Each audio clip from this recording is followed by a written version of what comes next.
Those who spilled the beans on 1MDB may have to deal with the cops. Police will investigate Bank Negara staff for leaking a classified letter to the Wall Street Journal. But first, IGP Khalid Abu Bakar said they'll need to find out if the letter is in fact authentic. Once that's confirmed, police will narrow down the possible suspects by checking who had access to the document. When asked if the police will focus on probing PAC members, Khalid said they are not discounting any possibilities and that they will investigate those that can shed light on the matter. The OSA-bound document is a letter from Bank Negara to PAC chairman Hassan Arifin, supposedly confirming that Good Star Limited is owned by businessman Joe Low. So far, no arrest has been made in connection with the case. PM Najib said today that the government is facing a lot of noise when it comes to trust issues, but insists that it's all just perception. He didn't elaborate what he meant by noise. Najib was asked about steps taken by the government to rebuild trust within Malaysia's business community. Speaking at the World Economic Forum, he said there are things the government cannot control, such as the impact of falling oil prices on government revenue. On the contrary, his administration can only ensure that regulatory bodies are allowed to do their jobs. And by doing that, he said the government is able to establish high confidence, noting the rise in FDI.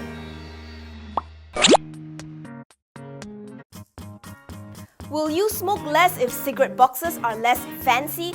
The National Cancer Society of Malaysia is now urging Putrajaya to implement its proposal for plain tobacco packaging by January next year.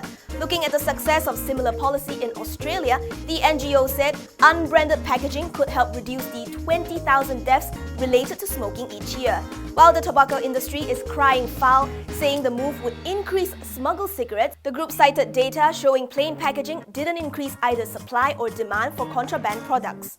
Therefore, the group wants the government to stand firm and put the public's health as top priority. Earlier in March, Health Minister Dr. S. Subramaniam told Parliament that plain packaging would be enforced in the future, but declined to say when. Barakah Offshore Petroleum is bidding for 1.7 billion ringgit worth of jobs locally and abroad. Despite the slowdown in the oil and gas industry, the company has also secured 1.6 billion ringgit worth of orders. That's a huge jump compared to last year's 170 million work orders. The company said that most of its new jobs, like Petronas Carigali and the maintenance work for Sabah Sarawak pipeline, will keep the group busy till 2018. Group President Nick Hamdan is confident that its lean business model and cost-cutting measures will make Barakah resilient, putting the group in a good position to tap on a sustained recovery. Randhill Holdings is eyeing a slice of Myanmar's power generation market. The company intends to bid for a 400 megawatts gas-fired power plant in the country. Executive Director Hamdan Mohamad said a feasibility study was conducted 2 years ago and Randhill believes that it has the advantages to deliver it.